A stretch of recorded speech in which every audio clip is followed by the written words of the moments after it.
Allopathy மருத்துவத்துறையில் அடுத்த கட்டமாக ரோபோட்டிக் அறுவை சிகிச்சை என்பது பிரபலமாகி வரும் நிலையில் கோவையில் உள்ள தனியார் மருத்துவமனை ஒன்று அந்த தொழில்நுட்பத்தின் மூலம் பல்வேறு நோய்களை குணப்படுத்தி வருகிறது. இது பற்றி ஒரு செய்தி தொகுப்பை பார்க்கலாம். அலோபதி மருத்துவத்தில் நோய்களை குணப்படுத்துவதில் அறுவை சிகிச்சை முக்கிய பங்கு வகிக்கிறது. ஆரம்ப காலத்தில் ஓபன் சர்ஜரி, அதாவது திறப்பு அறுவை சிகிச்சை முறையே இருந்த நிலையில் கணினி யுகத்திற்கு ஏற்ப பின்ஹோல் சர்ஜரி, லாப்ரோஸ்கோப் எனும் கருவி கொண்டு மேற்கொள்ளப்படும் லாப்ரோஸ்கோபி அறுவை சிகிச்சை என்று வளர்ச்சி கண்டது.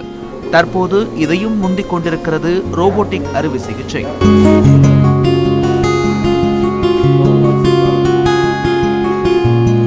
கோவை பீளமேட்டில் உள்ள PSG மருத்துவமனையில் அனைத்து துறைகளிலும் இந்த ரோபோட்டிக் அறுவை சிகிச்சை மேற்கொள்ளப்படுகிறது.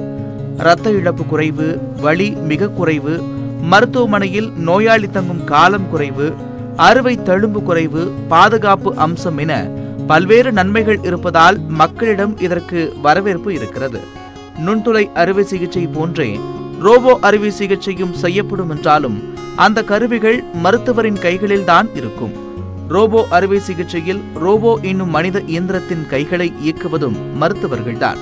நேரடியாக அந்த கைகளை அவர் இயக்காமல் ஒரு கணினி மூலம் இயக்குவார்.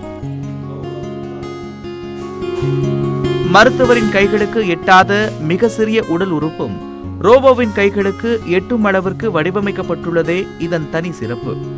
சிறு உறுப்புகளுக்கு தேவையான சிகிச்சைகளையும் துல்லியமாக ரோபோவால் வழங்க முடியும். அடுத்த 10 ஆண்டுகளில் ரோபோட்டிக் அறுவை சிகிச்சை இயல்பாகிவிடும் என்பதே மருத்துவர்களின் கருத்து.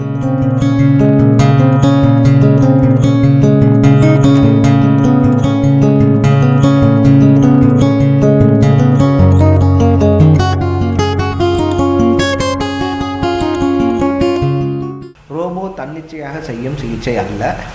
இது ரோபோட்டிக் அறுவை சிகிச்சையிலே தேர்வு பெற்ற ஒரு நிபுணரான அறுவை சிகிச்சை நிபுணர் செய்யும் அறுவை சிகிச்சையே ஆகும்.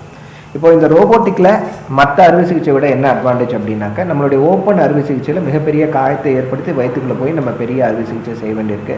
அந்த காயத்தின் காரணமாகவும் நம்ம கண்ணால் பார்த்து அறுவை சிகிச்சை பண்ணுறப்ப நம்மக்கிட்ட இருக்கிற ஓப்பன் அறுவை சிகிச்சை கருவிகளுடைய சிறு சிறு குறைபாடுகளாலையும் மிக துல்லியமாக நம்மால் அந்த அறுவை சிகிச்சைகளை செய்ய முடிவது கடினமாக இருக்கிறது. இப்போ லாப்ரோஸ்கோபிக் அறுவை சிகிச்சையில் நம்மளால் சிறு துளைகளை ஏற்படுத்தி இந்த அறுவை சிகிச்சைகளை செய்தாலும் லாப்ரோஸ்கோபிக் கருவிகளுக்கு உண்டான சிறு சிறு குறைபாடுகள், லாப்ரோஸ்கோபிக் கருவிகள் எல்லா வகையிலும் திரும்பி இயங்க முடியாது.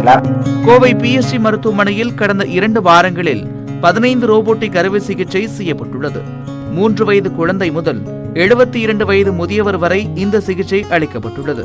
பல்வேறு சாதகங்கள் இருப்பதால் ரோபோட்டிக் அறுவை சிகிச்சை மிகுந்த பாதுகாப்பானதாக கருதப்படுகிறது. நியூஸ் 18 தமிழ்நாடு செய்திகளுக்காக கோவையிலிருந்து செய்தியாளர் ஜெரால்ட்.